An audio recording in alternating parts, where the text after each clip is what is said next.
కొణిదెల నాగబాబు గారు అంటే కొణిదెల నాగేంద్ర బాబు గారు చిరంజీవి గారి తమ్ముడు, పవన్ కళ్యాణ్ గారి అన్న. తెలుగు చలనచిత్ర రంగంలో చిరంజీవి గారి కుటుంబం గురించి నేను ప్రత్యేకంగా చెప్పవలసినటువంటి అవసరం లేదు. సినిమా రంగంలో ఇవాళ చిరంజీవి గారి కుటుంబం చాలా అగ్రతాంబూలంలో ఉన్నదనేది అందరికీ తెలిసినటువంటి విషయం.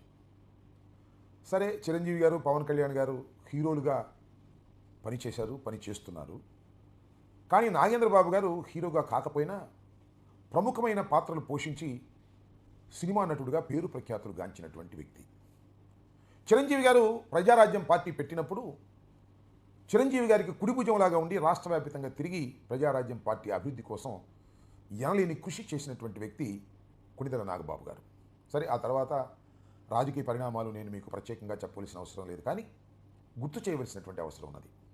చిరంజీవి గారు రాజకీయ పార్టీ పెట్టడం, ఆయన ముఖ్యమంత్రి అవుతాడేమోనని అందరూ ఆశించటం, కాకపోవటం, ఆ తర్వాత కాంగ్రెస్ పార్టీలో విలీనం చేసి కేంద్ర మంత్రిగా కొంతకాలం చేసి రాజకీయ నిష్క్రమణ చేయటం మనందరికీ తెలిసినటువంటి అంశమే. ఆ తర్వాత పవన్ కళ్యాణ్ గారు రాజకీయాల్లోకి దూసుకొచ్చారు. ఆయన ఒక ప్రత్యేకమైనటువంటి రాజకీయ పార్టీని స్థాపించారు. అదే జనసేన రాజకీయ పార్టీ. రాజకీయ పార్టీ స్థాపించి చంద్రబాబు నాయుడు గారికి బేషరతుగా 2014లో సపోర్ట్ చేశారు. ఇండైరెక్ట్గా చంద్రబాబు నాయుడు గారు అధికారంలోకి రావడానికి కారకులయ్యారు. సరే, చంద్రబాబు నాయుడు గారు అధికారంలోకి వచ్చిన తర్వాత 5 సంవత్సరాల పాటు చంద్రబాబు నాయుడు గారితో పాటు ఉన్నారా అంటే లేరు. చంద్రబాబు నాయుడు గారిని కేంద్ర ప్రభుత్వంలో ఉన్నటువంటి బీజేపీని ఘాటుగా పచ్చిగా విమర్శ చేశారు. ఆ తర్వాత 2019లో విడిగా పోటీ చేశారు. సిపిఐ, సిపిఎం ఇంకా ఇతర పక్షాలతో కలిసి థర్డ్ ఫోర్స్గా కంటెస్ట్ చేసి చతికిల పడ్డారు. 2 చోట్ల పోటీ చేస్తే ఆయనే స్వయంగా ఒక్క చోట కూడా గెలవకోకుండా తీవ్రమైన పరాజయానికి లోనయ్యారు. ఆ తర్వాత ఇండిపెండెంట్గా ఉండేటటువంటి ప్రయత్నం చేసినట్టుగా కనిపించారు, కానీ తర్వాత ఇండిపెండెంట్గా లేరనే విషయం మీ అందరికీ తెలుసు. కానీ ఒక్కసారి జనసేన పార్టీ ఆవిర్భావం నుంచి ఇప్పటి వరకు మనం చూసినట్లయితే, పవన్ కళ్యాణ్ గారి ఉపన్యాసాలు పరిశీలించినట్లయితే ఆయన చెప్పిన మాటలు అన్నీ కాదు. అవినీతి అక్రమాలకు వ్యతిరేకంగా ఈ పార్టీ పుట్టిందన్నారు. ఆశ్రిత పక్షపాతం, బంధు ప్రీతి లేనటువంటి ఒక కొత్త రాజకీయ ఒరవడిని ఆంధ్రప్రదేశ్లో తీసుకొస్తానని కూడా చాలా సందర్భాల్లో చెప్పారు. ఎక్కడో పవన్ కళ్యాణ్ గారికి సిన్సియారిటీ ఉంది అనేటువంటి భ్రమను కల్పించడంలో విజయం సాధించగలిగారు పవన్ కళ్యాణ్ గారు. సరే, ఆ తర్వాత 2024లో జరిగినటువంటి ఎన్నికల్లో చంద్రబాబు నాయుడు గారితో డైరెక్ట్గా కలిసిపోయి 21 సీట్లు తీసుకుని 21 సీట్లు గెలుచుకుని శాసనసభలోకి ప్రవేశించారు. ఇది కించిత్తు గొప్పతనాన్ని, ఆశ్చర్యాన్ని ఆంధ్ర రాష్ట్ర ప్రజానీకానికి కలిగించినటువంటి అంశం. దానిలో ఏ విధమైన సందేహం లేదు. ఆ రోజు నుంచి ఈ రోజు వరకు పవన్ కళ్యాణ్ గారు ప్రవర్తన కానీ, ఆయన అంతకుముందు రాజకీయంగా చెప్పినటువంటి మాటలు కానీ ఒక్కసారి బేరీజు వేసుకుంటే అందరూ అవ్వకు కావాల్సిందే.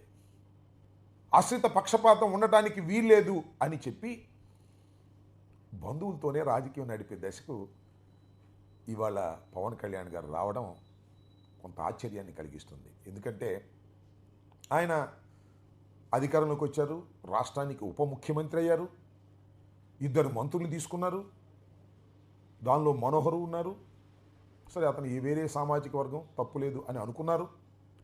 కానీ ఎమ్మెల్సీ తీసుకోవాల్సి వస్తే మాత్రం ఇన్ని కులాలు ఉన్నాయి, ఇన్ని మతాలు ఉన్నాయి, ఇంతమంది ఆయన కోసం పనిచేసినటువంటి వ్యక్తులు ఉన్నారు, వారెవ్వరినీ కాదని ఆయన సోదరుడైన నాగబాబును తీసుకురావడంతో ఒక్కసారిగా జనసేన కూడా ఉలిక్కి పడింది.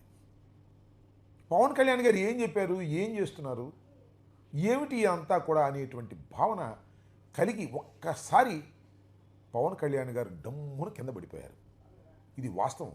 ఆయన గమనించకపోతే అది ఆయన ఇష్టమని కూడా ఈ సందర్భంగా నేను చెప్పదలుచుకున్నాను. దానితో పాటు ఇంకొక చిత్రం, బహుశా భారతదేశ రాజకీయాల్లో ఇప్పుడు ఎక్కడా జరగనటువంటి విచిత్రం. అదేమిటంటే, రాష్ట్ర ముఖ్యమంత్రి నారా చంద్రబాబు నాయుడు గారు 9/12/2024 ఒక లెటర్ రాశారు. బహుశా ఇలాంటి లెటర్లు ఏ ముఖ్యమంత్రి కూడా ఇంతవరకు విడుదల చేయలేదు. అదేమిటంటే, దీని సారాంశం కొణిదెల నాగబాబు గారికి రాష్ట్ర మంత్రివర్గంలో తీసుకోవడానికి నిర్ణయించుకున్నామని. ఇప్పుడు ఇది 9/12/24. ఏ సందర్భంలో ఎంపీ సీట్లు అంటే రాజ్యసభ సభ్యులను ఎన్నిక చేసే సందర్భంలో ఇచ్చారు. ఆ లెటర్ని ఒక్కసారి మీకు చదివి వినిపిస్తాను. ఆంధ్రప్రదేశ్ రాష్ట్రం నుంచి రాజ్యసభ కూటమి అభ్యర్థులుగా తెలుగుదేశం పార్టీ నుండి బీరా మస్తాన్ రావు గారు అంటే వైసీపీ నుంచి వెళ్ళి జాయిన్ అయినటువంటి వ్యక్తి.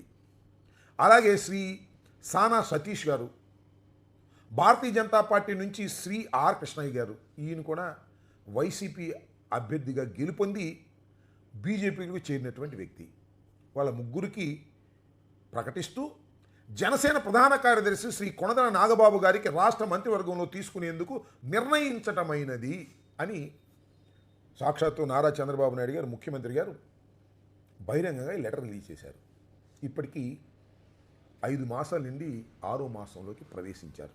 సరే, విధానం చెడ్డ ఫలితం ఉండాలని ఇచ్చిన అనేక వాగ్దానాలు, అనేక ఉపన్యాసాలు, అనేకమైన నీతి వాక్యాలు చెప్పినటువంటి పవన్ కళ్యాణ్ గారు విధానం తప్పి తన బంధువు స్వయాన సోదరుడైనటువంటి వ్యక్తికి ఎమ్మెల్సీ ఇవ్వటమే కాకుండా మంత్రివర్గంలోకి తీసుకురావడానికి కూడా చంద్రబాబు నాయుడు గారి మీద ఒత్తిడి తీసుకొచ్చి లెటర్ రిలీజ్ చేయగలిగారు. సంతోషం. కానీ ఇంతవరకు కాలేదే. 6 మాసాలు వస్తుందే. ఇది పవన్ కళ్యాణ్ గారికి కానీ జనసేనకు కానీ షైగా లేదా అని అడుగుతా ఉన్నా. ఇంతగా తాపత్రయపడవలసినటువంటి అవసరం ఏమున్నది అనేది రాజకీయంగా నా ప్రశ్న. ఎందుకింత పవన్ కళ్యాణ్ గారు తాపత్రయపడిపోతున్నారో అర్థం కానటువంటి పరిస్థితుల్లో ఇవాళ జనసేన సైనికులందరూ కూడా ఉక్కిరి బిక్కిరవుతున్నారు అనేది వాస్తవం. ఇవాళ ఏం జరుగుతుంది జనసేనకి? తెలుగుదేశం పార్టీ ఏం చేస్తుంది? జనసేనకు ఏ మేరకు షేర్ ఇస్తుంది అనేది గ్రౌండ్ లెవెల్లో జనసేనకు సంబంధించినటువంటి కార్యకర్తలు, అందులోనూ ముఖ్యంగా కాపు సామాజిక వర్గానికి చెందినటువంటి కార్యకర్తలు పలు రకాలుగా చర్చించుకుంటున్నారనే విషయాన్ని దయచేసి గుర్తించేటటువంటి ప్రయత్నం పవన్ కళ్యాణ్ గారు చేస్తే మంచిది అని అనుకుంటున్నాను.